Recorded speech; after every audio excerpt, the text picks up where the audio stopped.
پہلے مذہب پہ تو مجھے اتنا لیکچر دیا ہے آپ نے، کہا کہ مولوی کہتے ہیں یہ مذہب سے نکالے ہوئے لوگ ہیں. ہمارے اندر کبھی فرقہ دیکھا ہے؟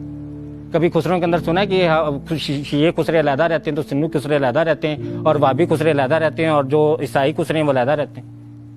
آپ نے ہمیشہ سنا ہے کہ خسرے اکٹھے ہی رہتے ہیں. ہاں مذہب پوچھیں تو سب کہیں گے مسلمان، آگے کسی سے پوچھیں تو کہیں گے بس مسلمان ایک ہی ہے، مسلمان کی کون سی قسم ہے؟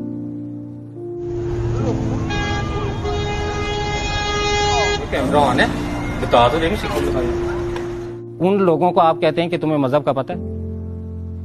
ہمیں مذہب سکھانے سے پہلے ہمیں سوچنا تو چاہیے نا کہ خود فرقوں میں بٹے ہوئے اور جو اکٹھے ہو کے ایک جگہ پہ رہ رہے ہیں ان کو ہم کہہ رہے ہیں کہ تم لوگوں میں کوئی فرقہ کیوں نہیں بھائی، تم لوگ فرقے میں بٹے ہوئے کیوں نہیں؟ اور پھر اگر کوئی فرقے میں بٹا ہوا ہے، ہمارے معاشرے میں پہلے لوگ فرقے میں بٹے ہوئے ہیں، فرقے کے بعد پھر وہ امیر غریب میں بٹے ہوئے ہیں کہ ایک امیر شیعہ ایک غریب شیعہ، ایک امیر سنی ہے ایک غریب سنی ہے، ایک غریب وابی ہے ایک امیر وابی.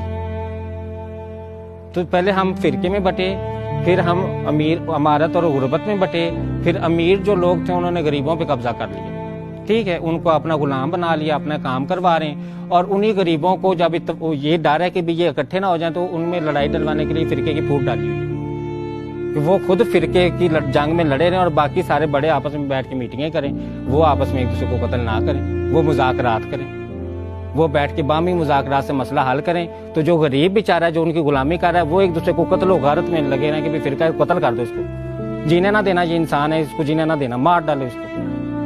تو اس دنیا سے انسان ختم ہو کے سارے مر گئے تو کون جہاں پہ جیے گا؟ کس نے زندہ رہنا ہے؟ اپنا جھنڈ جانوروں کا دیکھ لینا. انسان کو وہ اللہ تعالیٰ کہتے ہیں نشانیاں ان کے لیے جو عقل رکھتے. اگر ہم ارد گرد جانوروں کو دیکھیں نا، اللہ تعالیٰ نے جانوروں کی جھنڈ بنایا نا، دیکھا کبھی فرقے میں لڑتے ایک دوسرے کو؟ دیکھا ایک کتا دوسرے کو کاٹ کھا رہا ہو، یا ایک کتا دوسرے کو کہہ رہا ہو کہ میں تم سے زیادہ امیر ہوں، یا ایک کہہ رہا ہو کہ میرا قد تم سے زیادہ لمبا ہے. سارے اکٹھے جھنڈوں میں رہ رہے ہیں. مطلب دکھانے کا کیا تھا کہ یہ سارے جو سپیشیز ایک سپیشیز ہے نا وہ جھنڈ میں رہتی ہے، تو انسان کی سپیشیز بھی ایک جھنڈ میں رہتی نا، پھر انسان بھی اکٹھے ہو کے رہتے، لیکن انسان اکٹھا ہو کے نہیں رہا. انسان کو طاقت کا نشہ ہے، وہ طاقت کا نشہ پھر اسے پاگل کرتا ہے. پھر وہ کہتا ہے کہ میں اس طاقت کے لیے کیا کروں، کیسے میں کروں، کیسے میں سب کو مار ڈالوں، میں کیسے ان پہ قبضہ کر لوں بس.